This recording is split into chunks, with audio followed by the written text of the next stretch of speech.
வலிக்குது. எப்படி இருக்காடி? நல்லா இருக்கா? டீச்சரே, நான் மிஸ் கிட்ட போய் சொல்றேன். உன் காலு தலையில படல. முதல் நில்லு, அப்புறம் போய் சொல்லு. என்ன சத்தம்? அழுவுற? என்ன கிளாஸ் தம்பி? மிஸ், நான் ஸ்டாண்டர்ட் 2 மிஸ். மிஸ், இந்த அக்கா என்ன அடிச்சிட்டாங்க மிஸ். ஏன் இப்ப நீ அவனை அடிச்ச? அத நீங்க அவன்கிட்ட கேளுங்க. அக்கலே, ஏன் சொல்லு, ஏன் அந்த அக்கா உன்னை அடிச்சாங்க? மிஸ், எங்க அம்மா அப்பா எனக்கு சாப்பாடு காசு கொடுப்பாங்க மிஸ். ஒரு நாளைக்கு 3 வேளை மிஸ். அந்த காசு கீழே விழுந்துருச்சு மிஸ். கேன்டீனுக்கு நான் போகிறப்ப கீழே விழுந்துருச்சு.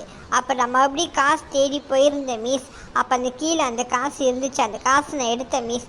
உடனே இவங்க அது என்னோட காசுன்னு சொல்லி என்கிட்ட சண்டை போட்டாங்க மிஸ். ஏய் முண்டை மாடு, சின்ன பையன் போய் சொல்ல மாட்டான். என்ன மிஸ், அவனுக்கு சப்போர்ட் பண்ணிட்டு இருக்கீங்க?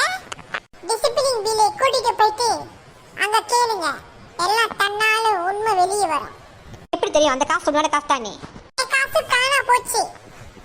அவன் தான் எடுத்திருப்பான். பின்னி பின்னி, என்னோட காசு பின்னி. அது ஏன் காசா? ஆமா பின்னி, உன் காசு தான். மறந்துட்டியா? நீ காலையிட்டு கொடுத்திய, வச்சுக்கோ, நான் அப்புறமேல வாங்கிக்கிறேனே. ஆமால, காசு வாங்கிக்கோ. தேங்க்யூ ராஜு. மிஸ், தம்பி மன்னிச்சிருங்க. மூஞ்ச பாரு, பண்ணதெல்லாம் பண்ணிவிட்டு மன்னிச்சிருங்களா? உன்னதான் டிசிப்ளின் ரூம்ல கூட்டிட்டு போய் வச்சு வெளுக்கணும். மிஸ், மிஸ், அக்காவை ஏச வேணாம். அக்கா தானே அடிச்சாங்க. பரவாயில்ல, நான் மறந்துட்டேன். நீ என்ன மன்னிச்சிரு.